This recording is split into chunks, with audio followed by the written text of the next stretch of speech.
Hi everyone and welcome back to Storytime with Mr. Inkster, where I'm reading The World's Worst Teachers by David Walliams. We're up to chapter 5, let's jump in.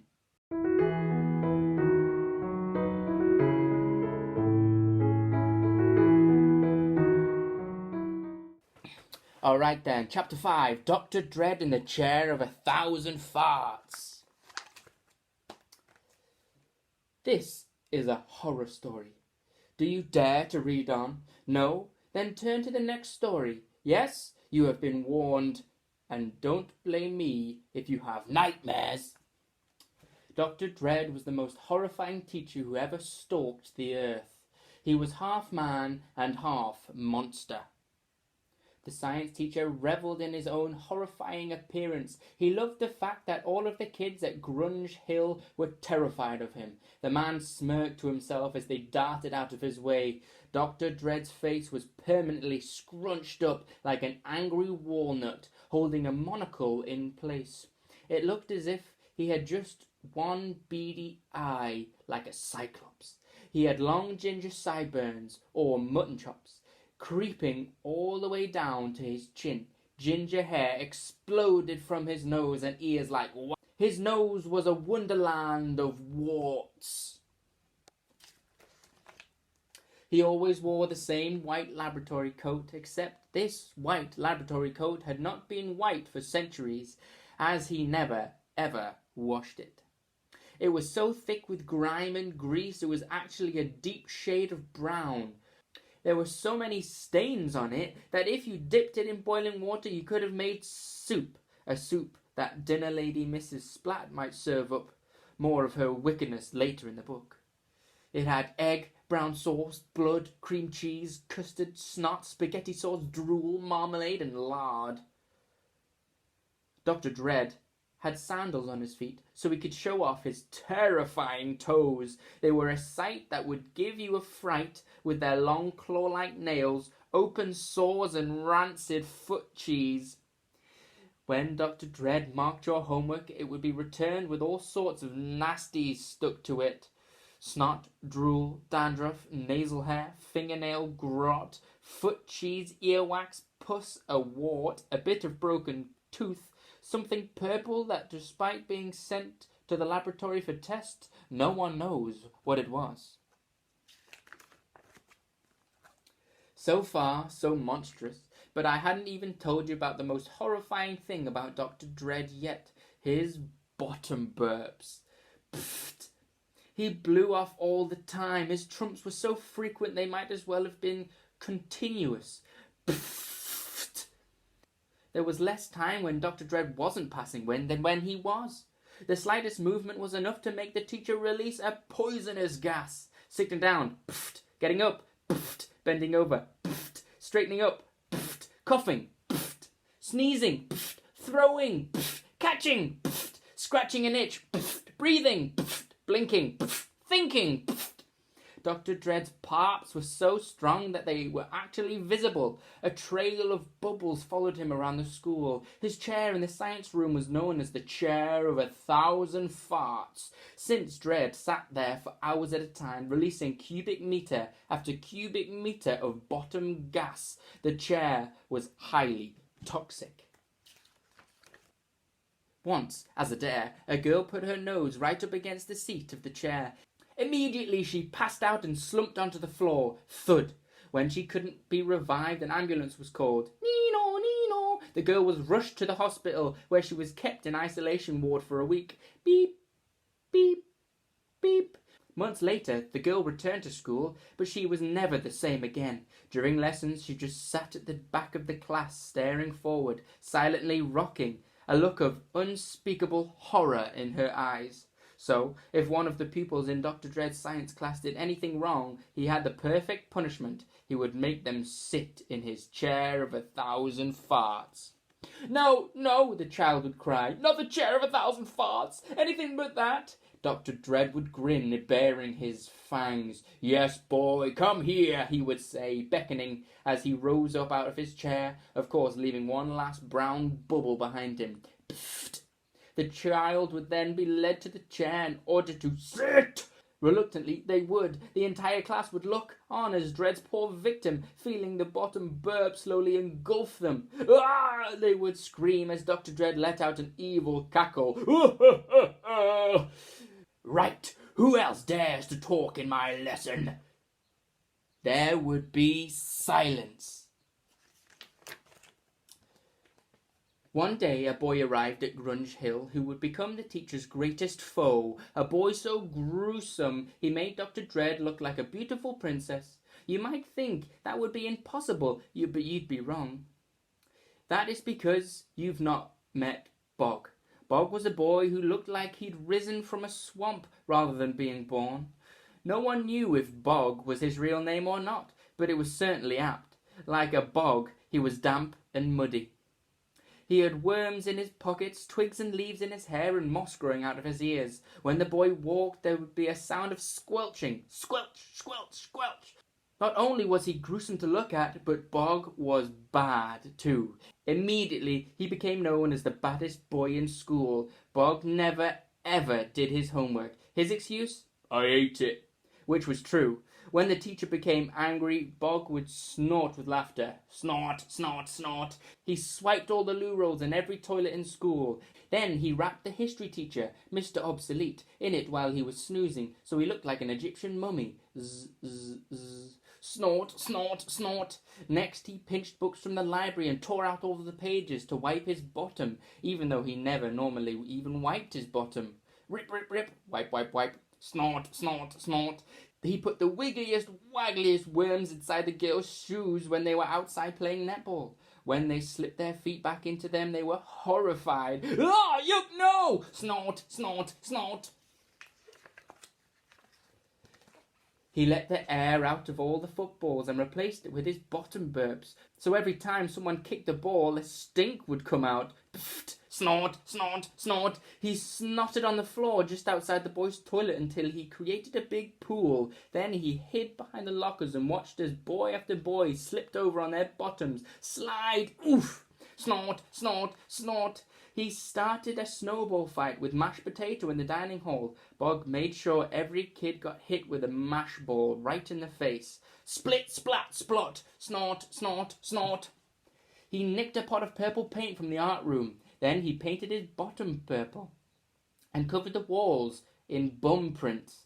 Splut, snort, snort, snort.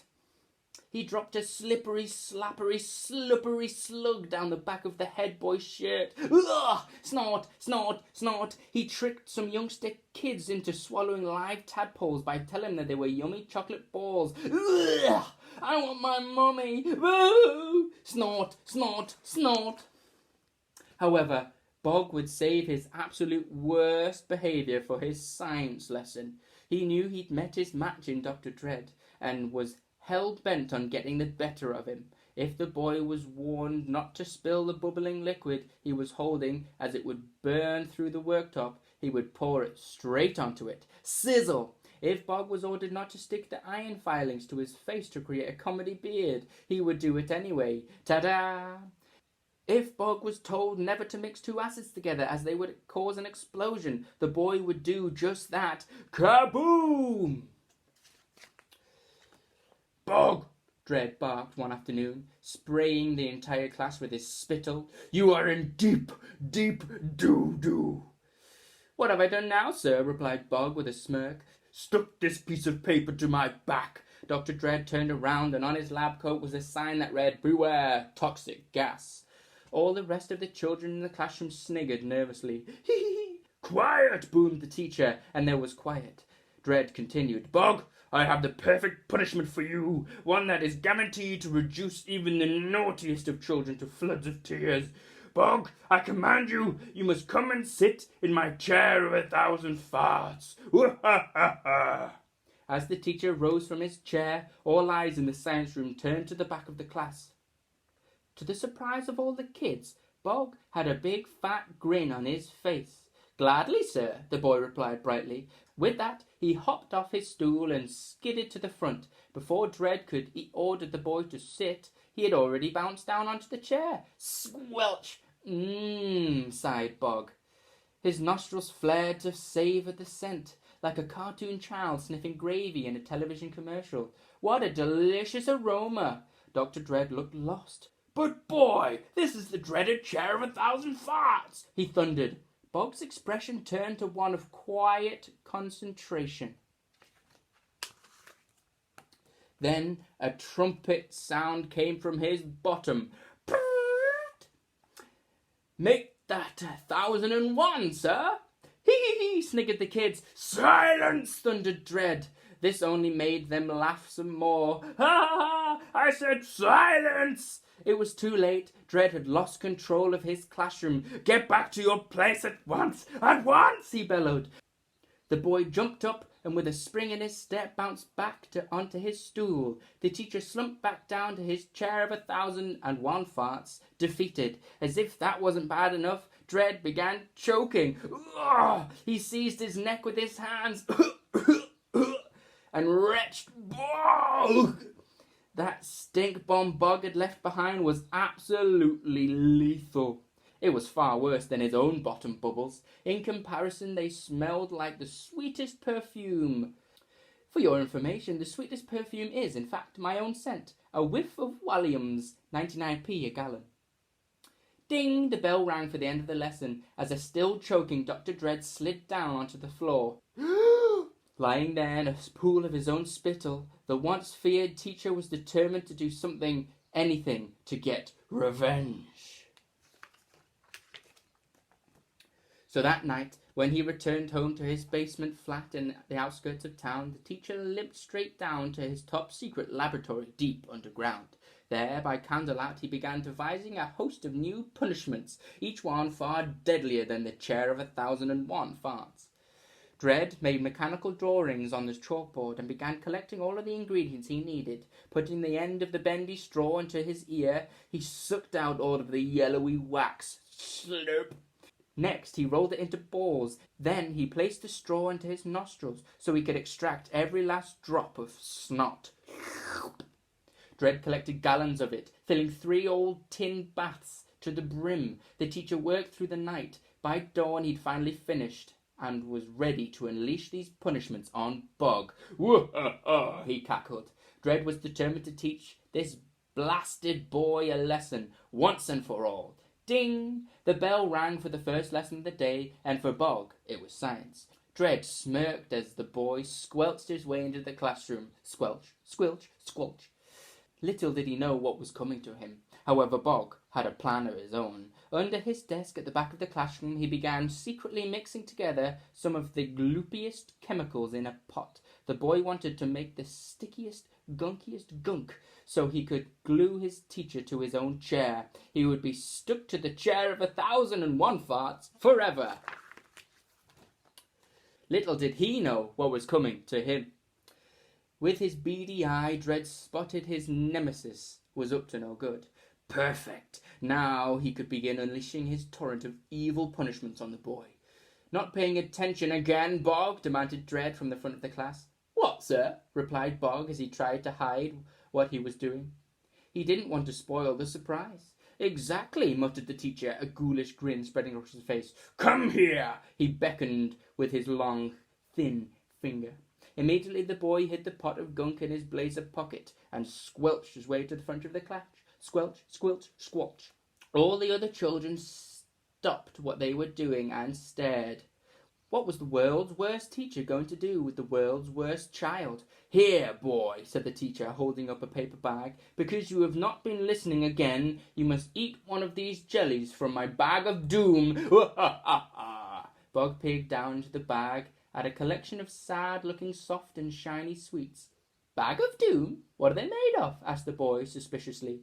"Try one and tell me." Bog shrugged and rummaged in the bag before popping one in his mouth. "They taste a little sour," he remarked.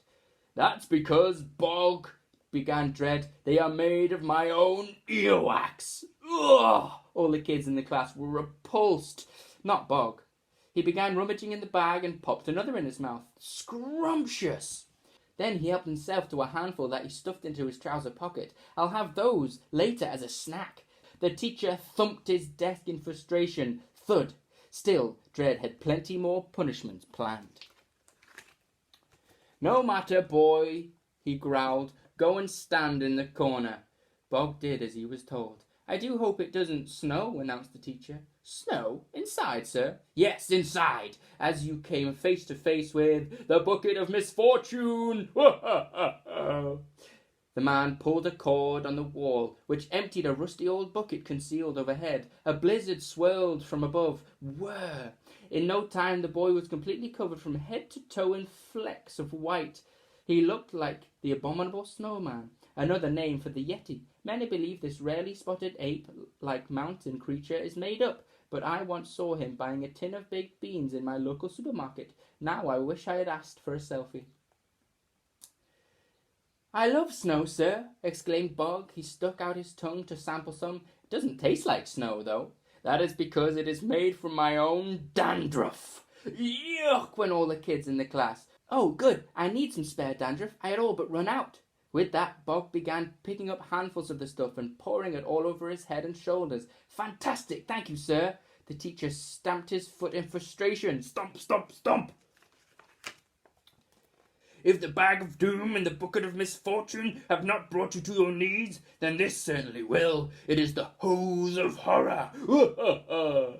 With that, Dredd lifted up a hose that was connected to a huge cylinder concealed behind his desk. The teacher turned the nozzle and shot a torrent of slime straight at Bog. Split!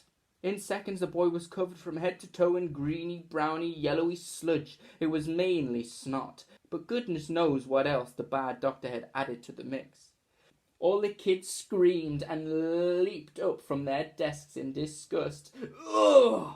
The slime was soaking them too, and what's more, it stank. "Thank you, sir," called out Bog, enjoying this opportunity to become even filthier. "I hadn't had a shower in a long, long time." Bog began rubbing under his arms as if he were washing. "I imagine never," exclaimed the teacher. "Actually, I am going to make a bath for you now." Dredd spun the nozzle and the gun spluttered out at an alarming rate. Split! As all the other pupils rushed to the door to escape, the gunge was filling up the science room. "Get out! Help! I think we need to call Ofsted." Ofsted is an organization of school inspectors. If one day they come to visit your school and you want it to be closed down, all you have to do is this. Walk towards them slowly with your arms outstretched, moaning, "All the teachers are flesh-eating zombies! Run, run, run for your lives!" Now Dredd and his arch-enemy Bog were the only ones left inside. Both were up to their waists in gunge. "Oh, I nearly forgot," began Bog with a grin on his face. "I have some special shampoo with me, sir. Why don't you try it?" With that, he reached into a blazer pocket and pulled out a pot of stucky, gluey glue. Dredd smelled a rat. This was a trap. "That doesn't look like shampoo. Give it to me, boy." The teacher went to snatch it, but there was a struggle. "It's mine, sir." "I said, give it to me." Then their heads clonked together. Clonk. And the gloop ended up smashing all over both of them. Splosh! "Oh no!" exclaimed Bog, trying to waggle his head. "What?" "I think we are stuck together." Their heads had clunked together, but now they wouldn't unclunk. "It's not shampoo, sir." "I guessed that. It's the world's most super-duper-whooper glue." "I highly doubt an ignoramus like you would be capable of inventing such a thing," declared Dredd. Using all of his might, the teacher tried to free himself. But it was no use. Ding! The bell rang for the end of the lesson. "Bog!" barked the teacher. "Yes, sir," replied the boy. "Stay behind." "I don't think I have much choice, do I, sir?" "Oh, no." Indeed, he didn't. "Globule of earwax?" asked Bog, rummaging in his pocket for the bag of doom. "I don't mind if I do." The two sucked on the yellow sweets. The glue was so strong that the pair were now stuck to each other forever. So, whenever one of them was trying to eat lunch at the dining hall, play football in the playground, conduct a dangerous experiment, dig for worms, go to detention, drag a younger boy through the hedge, write a chemical formula on the board, play the back of a pantomime horse in the school Christmas show, run for the bus home, or, of course, release a bubble bomb. They had to do it together. So Dr. Dread and Bog, the world's worst teacher and the world's worst child, ended up with exactly what they deserved. Each other. That's the end of that chapter then. Join us for the next chapter, which is Miss Seeth's Detention Rampage. See you then. Bye.